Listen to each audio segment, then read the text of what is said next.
was last night, and I'm seriously not okay. Like, that two-parter was perfection. And I guess, because I've seen a bunch of different opinions about it, because I know a lot of people don't like Alexis, so if you're not a really big fan of Alexis, then you probably don't have the same feelings I have, if that makes sense. But, so Hunt was last night, and as all you guys know, Andrew Marlowe wrote it, and he's just an asshole.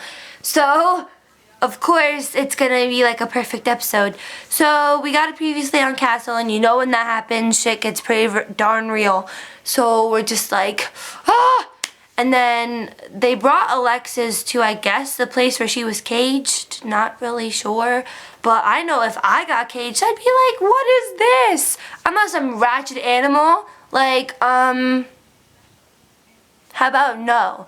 So anyways, so then I went back to New York, and Castle and Sarah's dad was like fighting, kind of. But I understand why, because like Castle wants his daughter back. Like, I totally get it. So, then, after that, I guess Beckett thought it was okay to just, like, go make him a coffee, because now she probably owes him, like, 50 coffees, because, like, you know, it's a normal thing to do to bring your boyfriend a coffee now, you know, no big deal. And then, I guess they thought it was okay to just, like, just hold hands, like, it's okay, like, it's not gonna mess with my feels or anything, like, I'm gonna be fine, like, I'm not gonna cry just because you guys are holding hands. Well, you thought wrong. I did cry. Like, this hand holding in the precinct needs to stop, because I can't take it. And then they find out that, like, Sarah is, like, released, but Alexis is still there, because Alexis is really the target. So, can we just talk about the fact that I love the fact that Castle told his mom, he was like, yeah, I'm going to be at the precinct with Beckett, don't worry about me. And he told Beckett, his girlfriend, oh, I'm going to be at home with my mom, don't worry about me. And he was like, ha, bitches, I'm in Paris. And I was just like, Castle, stop, you're going to get yourself killed. So, that happened, and then, the scene between Espo and Beckett, oh my god, that might be one of like my favorite scenes like ever, because he calls her Kate, and he's just like, just go, like he like needs you, like he needs like just go, like you don't have to be here, and just that feels everywhere, and just, my god, nope, not okay. And then they find out he was in Paris, and then shit gets more real and more real and more real, and then Castle thinks it's okay to go around talking to all these French people who he thinks he can trust. Castle, we don't trust people like that. Like, never, ever, ever. If it's one thing I've learned from Castle, that, like, never trust sketchy people. If they look sketchy, you don't trust them. That's about it. Like, you just don't do it. Just stop. Stop it. Just kind of walk past them, not really make eye contact, and you're fine. But don't be like making deals with them and shit, like. And it was really creepy when that guy with the beard, like, even though he ended up being like a bad guy, he like cut the wall and then he talked to the wall and the phone rang. Like, that was creepy. That was pretty terrifying. Speaking of terrifying things, Kate Beckett is a badass in interrogation. Like, she wasn't even a cop. She was Castle's girlfriend. She didn't care. Like, nope, she just fucking flung that bitch across the room, didn't give a crap about what happened to her, because I can't, like, we not go and say things like, oh, my partner's daughter is missing.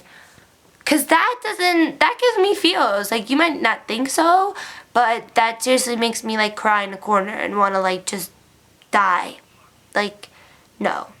But, like, just, like, that's what you get. Like, you actually deserve that. Like, you tell Kate Beckett that she's a bitch and then go to hell. You're getting flung across the room. And like, you're lucky she didn't like do something else. Cause I would have just been like, oh hell no. No, but she's a badass. And I love how we were supposed to try and save Alexis and yet we trended Kate Beckett. Everyone loves badass. So there's that scene. And then we meet Castle's dad. And I love Castle's dad. Like, he's awesome.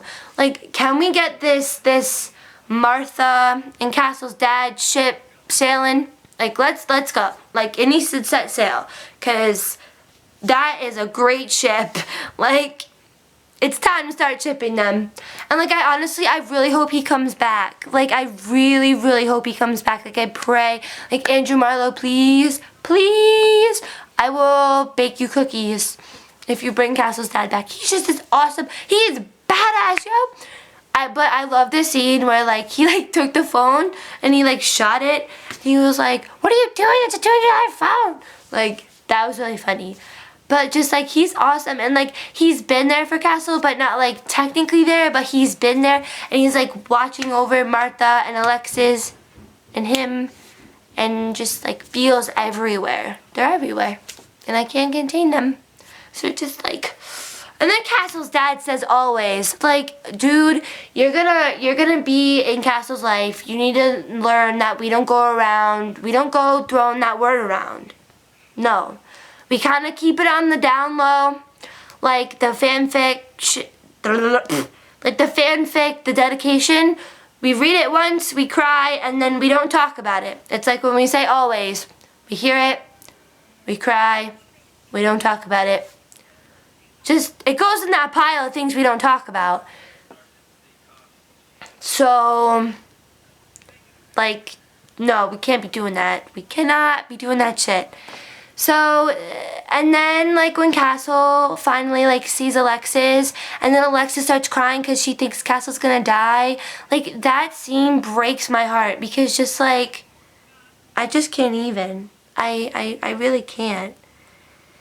And then like they get out, and then like the end scene is just not okay. And then the story about the book, about how it made Castle want to become a writer, like, and then the end scene, they get home, open the door, Beckett hugs Castle, fucking kisses him in front of his mom and daughter because, you know, she's his girlfriend, she loves him, she doesn't care. And she's part of that family now, and just, ooh, Castle commercial.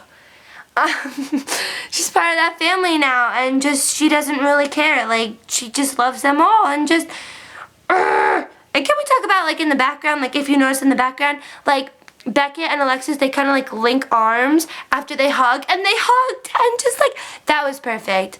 Like, Marlo, you little fucker, you just know how to play with my feels really well, and I think you should be shot because of it, because, like, seriously, like, you can't be doing this shit. You can't. So anyways, so that was that, and then the book was just there on the table, and I started crying. And now we have a 3-week hiatus, so that means that I can't make reaction videos for 3 weeks, and I'm depressed. And there's no Castle on, so kind of really, really sad, and I want to, like, shoot myself, maybe. But the next episode looks like really, really, really, really awesome and funny, and I'm just like really, really excited. And then to top everything off, and if I wasn't dead enough already, freaking Andrew Marlowe tweets me back during his little live tweeting thing because he thought that that shit was okay. And then his wife, Terry, real life OTP right there, decides it's okay to be all cute and stuff. And then they're like tweeting each other back, and like me and Morgan are just on FaceTime, like, dying. And, like, I honestly had no idea he tweeted me back because my phone didn't tell me. So, like, oh my god, my phone didn't tell me. So, like, I tweeted something, and then I was scrolling through my timeline, and I saw it, and I screeched. Like, you are, like, the god of all gods, and you tweet me back? Like, nope, I'm done. And he called me and like one of my best friends crazy awesome.